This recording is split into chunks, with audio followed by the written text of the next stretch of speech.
नमस्कार गाइस, मैं हूं कामिकर और आज के इस वीडियो में हम ये जानेंगे कि कैसे एमसीयू वाले पीटर के स्पाइडरमैन बनने के पीछे टोनी स्टार्क का हाथ है। कि कैसे टोनी स्टार्क की वजह से पीटर स्पाइडरमैन बनता है। तो वीडियो को एंड तक जरूर देखना।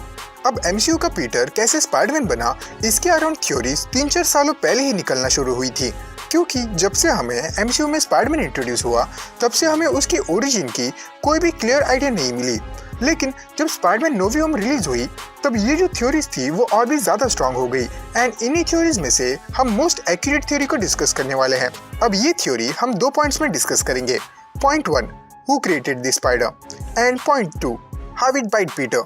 अब टाइटल को देखकर आप लोग समझ ही गए होंगे कि हु क्रिएटेड द स्पाइडर, लेकिन उसे समझने के लिए आपको इस एक्सप्लेनेशन की जरूरत है। तो अभी तक हमने जितने भी स्पाइडरमैन ओरिजिन्स देखी है उसमें हर एक स्पाइडरमैन की ओरिजिन की शुरुआत ऑस्कॉप से होती है, जहां ऑस्कॉप में जब एक्सपेरिमेंटेड रेडियोएक्टिव स्पाइडर पीटर को काटता है तब उसके और स्पाइडर के डीएनए मॉडिफिकेशन या फ्यूजन की वजह से पीटर को पावर्स मिलती है एंड वो स्पाइडरमैन बनता है।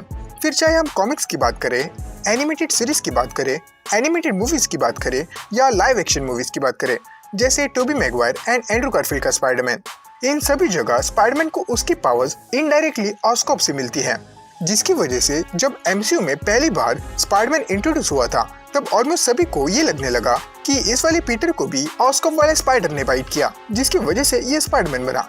लेकिन नो वे होम की रिलीज के बाद अब ये बात पूरी तरह से क्लियर हो गई है कि एमसीयू में ऑस्कॉप एग्जिस्ट नहीं करता। Oscorp doesn't exist. लेकिन अगर ऐसा है तो पीटर को कब, कहाँ और किस स्पाइडर ने काटा? अब एमसीयू में अभी तक हमें स्टार्क इंडस्ट्रीज के अलावा कोई भी बड़ी टेक एंड साइंस ऑर्गेनाइजेशन दिखाई नहीं गई है जो ऐसे वियर्ड एंड खतरनाक एक्सपेरिमेंट्स अफोर्ड कर सके या उन्हें फंड कर सके। हाँ, हैमर इंडस्ट्रीज एग्जिस्ट करती है, लेकिन वो उतनी भी बड़ी नहीं है एंड ना ही उसमें वो बात है। तो हम ये अज्यूम कर सकते हैं, इनफैक्ट हम ये मान के ही चलते हैं कि इस एक्सपेरिमेंट को स्टार्क इंडस्ट्रीज के द्वारा किया गया था या किसी वे में उन्होंने ही इसे फंड किया। मतलब कि अपने इस एमसीयू में जो रेडियोएक्टिव स्पाइडर पीटर को काटता है वो स्टार्क इंडस्ट्रीज ने बनाया था।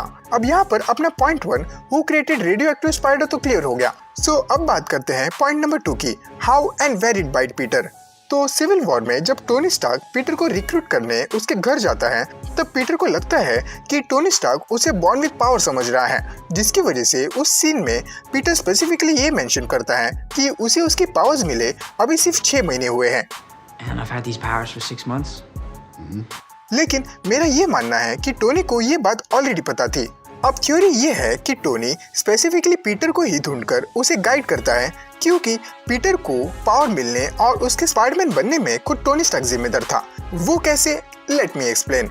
अब एमसीयू की मूवीज में कोई भी सीन या लाइन ऐसे ही दिखाई नहीं जाती, सबके पीछे बड़े बड़े रीजंस छुपे होते हैं, क्योंकि यही सीन्स आगे जाकर इम्पोर्टेंट प्लॉट्स क्रिएट करते हैं। एंड ऐसे ही एक सीन आयरन मैन 2 और captain America the first Avenger में है। तो जब स्पाइडरमैन होमकमिंग रिलीज हुई थी तब बहुत से मार्वल फैंस ने ये थ्योरी रखी कि आयरन मैन 2 में दिखाया गया ये छोटा सा बच्चा कोई और नहीं बल्कि पीटर पार्कर है। एंड ये थ्योरी इतनी एक्यूरेट निकली कि बाद में खुद केविन फाइगी ने इसे ऑफिशियली कंफर्म कर दिया कि हाँ, ये छोटा बच्चा पीटर पार्कर ही है। अब केविन फाइगी की ये स्टेटमेंट इतनी इम्पोर्टेंट है कि इससे हम स्पाइडरमैन की ओरिजिन एस्टेब्लिश कर सकते हैं। ऑल्सो ये इस लेटेस्ट थ्योरी के लिए एक स्ट्रॉन्ग बेस भी सपोर्ट करता है। अब आयरन मैन 2 में जब टोनी स्टार्क पीटर को बचाता है तब उस मोमेंट को एक्सपीरियंस करने के बाद पीटर आयरन मैन और टोनी स्टार्क से इतना ज्यादा इंस्पायर्ड हो जाता है कि वो उस मोमेंट के बाद हर एक स्टार्क एक्सपो विजिट करता है। अब जिनको नहीं पता मैं उनके लिए बता देता हूँ। स्टार्क एक्सपो हावर्ड स्टार्क ने क्रिएट किया था। ये एक ऐसा इवेंट है जहाँ स्टार्क इंडस्ट्रीज और उनके द्वारा फंड किए गए एक्सपेरिमेंट्स और इन्वेंशंस को शोकेस किया जाता है। ये हमें captain America the first Avenger में भी दिखाया गया था। अब इन्हीं एक्सपेरिमेंट्स में से एक एक्सपेरिमेंट ऐसा होता है जहां से स्टार्क इंडस्ट्रीज का रेडियोएक्टिव स्पाइडर गायब हो जाता है एंड यही स्पाइडर बाद में जाकर पीटर को काटता है जब वो इंग्लैंड में हुए स्टार्क एक्सपो को विजिट करता है। अब स्टार्क एक्सपो जनरली अप्रैल मई के दौरान टेक प्लेस करता है एंड वहां से अगर हम 6 महीने कैलकुलेट करें तो अक्टूबर नवंबर आता है, वो टाइम पीरियड जब Captain America the civil war take place हुई थी। अब जब टोनी को पता चलता है कि उसका एक एनहांस स्पाइडर मिसिंग है तो वो उसको ढूंढने लगता है एंड ऊपर से एज ये स्टार्क इंडस्ट्रीज के द्वारा बनाया गया था तो टोनी को उस स्पाइडर के हर एक कैपेबिलिटीज के बारे में पता होगा कि उसके काटने पर क्या क्या पावर्स मिलती है एंड ऐसे ही जब पीटर का एक वीडियो यूट्यूब पर वायरल हो जाता है तब टोनी उस वीडियो को देखकर समझ जाता है कि ये उसी स्पाइडर की वजह से हुआ है, जिसके बाद वो इमीडिएटली इसमें इन्वॉल्व हो जाता है एंड पीटर को मेंटोर एंड गाइड करता है। एज टोनी स्टार्क पीटर के लोगों को बचाने से इम्प्रेस्ड हो जाता है।